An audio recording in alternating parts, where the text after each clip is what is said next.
भी इस राधा रानी के भक्तों का इस वीडियो में स्वागत है यूट्यूब चैनल में। गुरुदेव के पावन दर्शन कर रहे हो, श्री राधा रमन लाल के दर्शन कर रहे हो, बांके बिहारी जी के भी।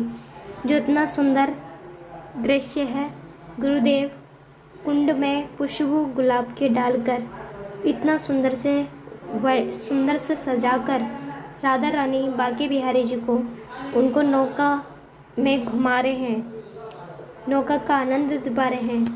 क्योंकि एक ही स्थान पे खड़े खड़े बैठे बैठे थोड़ा सा मन वो हो जाता होगा, इसलिए गुरुदेव अपने उनके बगीचे में जो जल गिर रहा है, जो बहुत ही सुंदर सा मन आनंद शीतल सा हो रहा है, और जो इतना सुंदर सा है बगीचे में, पेड़ पौधों का आनंद, पानी ठंडा ठंडा, उसमें नौका विहार गुरुदेव अपने श्री राधा रानी बांके बिहारी जी को करा रहे हैं।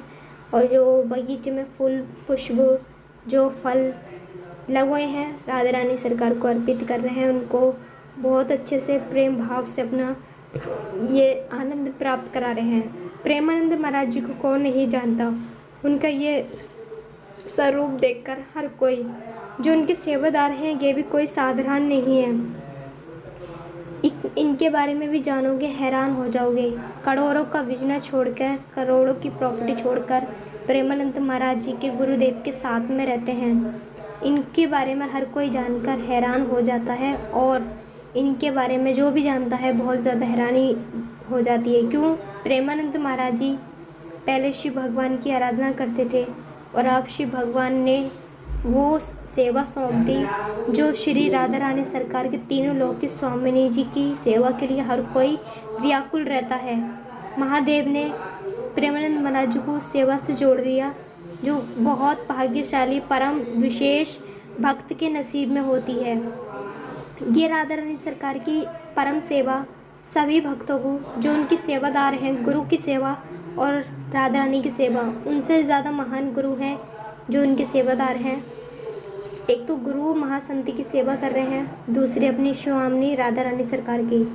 इतनी सेवाएं करने के बाद हमेशा गुरुदेव अपने सरल स्वभाव में और उनको निहारते रहते हैं, उनके भजन में दिन रात डूबे रहते हैं। उनका जब भजन कीर्तन होता है तो बहुत ही प्रेम भाव से सुनते हैं, आंसू निकल आते हैं नेत्रों में, और इतना सुंदर भवन सजाते हैं, इतना सुंदर दरबार सजाते हैं, इतना प्यारा सेवाएं करते हैं। श्री राधा रानी सरकार को प्रतिदिन नए आभूषण पहनाने, नए वस्त्र पहनाने, और लंबे लंबे केश, इतना सुंदर श्रृंगार करते हैं। श्रृंगार में साक्षात कहते हैं जो राधा रानी सरकार का श्रृंगार होता है, वो भी एक भगवान कृष्ण का अंश है, जो कितने भारी से भारी पहना दो उनको वजन नहीं लगता।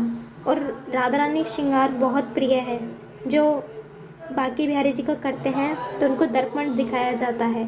दर्पण देखकर बिहारी जी प्रसन्न होते हैं, ये सब महासंत कहते हैं। और इनका श्रृंगार पे श्री जी का आशीर्वाद और श्री जी का रूप होता है, तो ठाकुर जी को बहुत प्रिय है श्रृंगार करना। और ये सब प्रतिदिन सुंदर से सुंदर श्रृंगार करते हैं, सुंदर से सुंदर उनका आभूषण पहनाते हैं, ताज़ा ताज़ा बगीचे से पुष्प तोड़ के श्री जी के चरणों में अर्पित करते हैं। वृंदावन में रहना, इतनी महान सेवा करना बहुत भाग्यशाली लोगों को मिलता है। बहुत सौ को वृंदावन में जाना नसीब भी नहीं हो पाता, वृंदावन में कदम ही रखना नसीब नहीं हो पाता। हर कुछ पैसा नहीं होता दोस्तों, बहुत मेहनत करनी पड़ती है, और नाम जप करना होता है, भजन करना होता है, तब जाके हमारी लाडली जी की कृपा प्राप्त होती है। और यहाँ तक कि इस कलयुग में तो केवल नाम ही के बल पर हमें प्रभु मिल जाएंगे और प्रभु की भक्ति प्राप्त हो जाती है। और सतयुग में, त्रेता युग में तो कितना तप और कितना ध्यान करना पड़ता है, यज्ञ करने पड़ते हैं, कितना तप करना पड़ता है, तब जाके प्रभु की एक दर्शन की और कृपा की प्राप्ति होती है। लेकिन इस कलयुग में केवल काम करते रहो, नाम जपते रहो, प्रभु की कृपा प्राप्त हो जाती है। नाम से बड़ा जो कुछ नहीं है संसार में, केवल भगवान से बड़ा उनका नाम है, जो नाम में शक्ति है। इसी नाम को रटते हैं महादेव, इसी नाम को रटते हैं बड़े बड़े ऋषि मुनि और तपस्वी। इसी नाम को रटते रटते आज भव सागर से पार हुए, और छोटा सा नाम किशोरी जी का, लेकिन महान चमत्कार हो जाते हैं, बड़े बड़े कार्य हो जाते हैं, और गुरुदेव की वाणी सुनते हैं, सत्संग सुनते हैं, करोड़ों भक्तों का जीवन में परिवर्तन आता है। जब भी ब्रज में परिक्रमा गुरुदेव निकलते हैं रात्रि में, भक्त काफ़ी समय से खड़े होकर के इंतज़ार करते हैं और राधा राधा नाम रटते हैं। अगर प्रेमानंद महाराज जी गुरुदेव के भक्त हो, परम गुरु मानते हो, कमेंट कर दें प्यारे प्यारे। कमेंट में हरे कृष्ण जय श्री राधे लिखना ना भूलें, ताकि प्रतिदिन आपको श्री जी के दर्शन कराते रहें, गुरुदेव के दर्शन कराते रहें और हम सभी अपने हरि भजन से जुड़े रहें, क्योंकि एक भजन है जो हमारे जीवन को भवसागर से पार लगा देता है। कहते हैं ना, राम से बड़ा राम का नाम, जो सुमिरे वो पार हो जाए, जो सुमिरे